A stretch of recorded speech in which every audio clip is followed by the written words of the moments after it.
With new colleges viewed as prizes that would contribute significantly to prosperity, San Bernardino leaders were successful in capturing a state college for their city. On land called Devil's Canyon, a state college would be born to become part of the nation's largest system of public higher education and to serve millions who would reside in the Inland Empire. John Pfau, recruited from the founding faculty at Sonoma State College, was appointed president in 1962, and he set up offices on North Mountain View Avenue. The first pivotal decision was where to put the campus. Many assumed Riverside, but San Bernardino attorney and future mayor Bob Holcomb saw the ideal location as land near the San Bernardino foothills. He and longtime civic leader Bill Leonard led negotiations with land and property owners, while city engineers developed answers to all infrastructure questions. At all levels of government and at all levels of individuals and corporations, there was a total commitment to have a college here. The State Board of Trustees approved the site, and all energies turned to construction.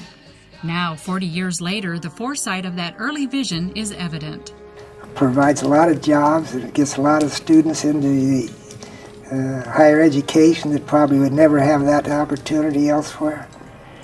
And I think it's of all the assets that we have in our community, I'd say that stands out as number one.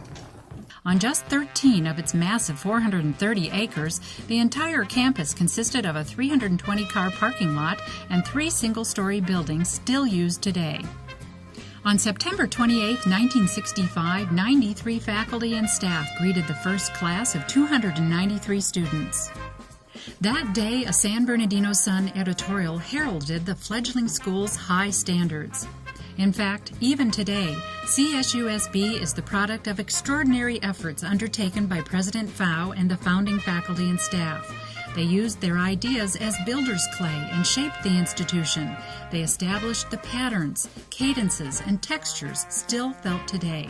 The idea was to create a student, a graduate, that was both literate and was able to communicate in writing as well as in the spoken word.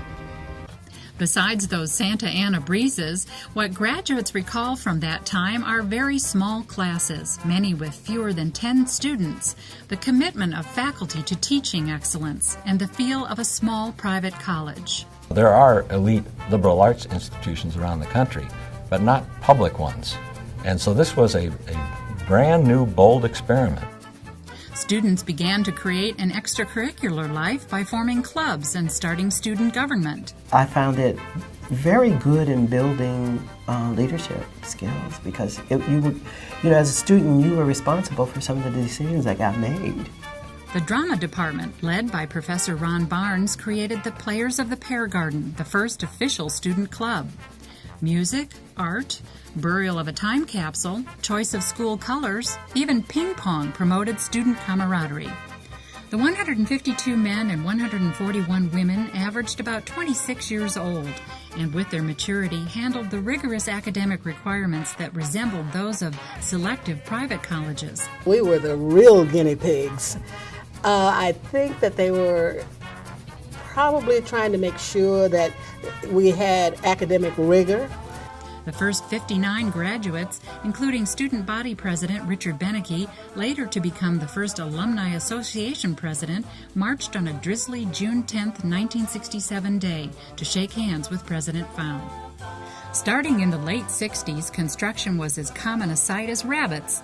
The initial permanent buildings housing the biological and physical sciences were followed by a 1,450-seat gym and swimming pool. The 5-story library classroom building was next. Library Director Arthur Nelson carefully moved the 50,000-volume collection into the new facility in June 1971. In 1972, the college launched its first graduate program, a master's in education, and also added Serrano Village student housing and dining services. In its 10th anniversary year, the campus celebrated erection of the then Creative Arts Building, while students approved campus fees to construct a student union that would open in 1978. Even with all the construction, the campus's open spaces and mountain views remained breathtaking.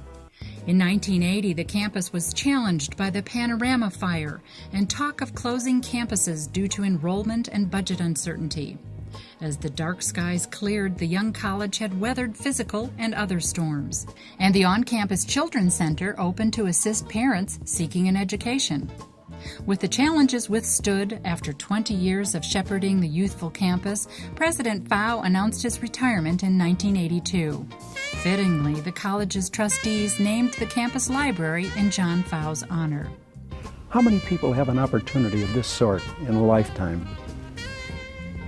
No faculty, no students, nothing, no sight, and being told, go out there and build a college. Through the recruitment and development of an extraordinary team of faculty and staff, and their deep commitment to teaching excellence and to their students, John Pfau left his signature written unmistakably on degree programs and academic values that continue to be the university's bedrock foundation.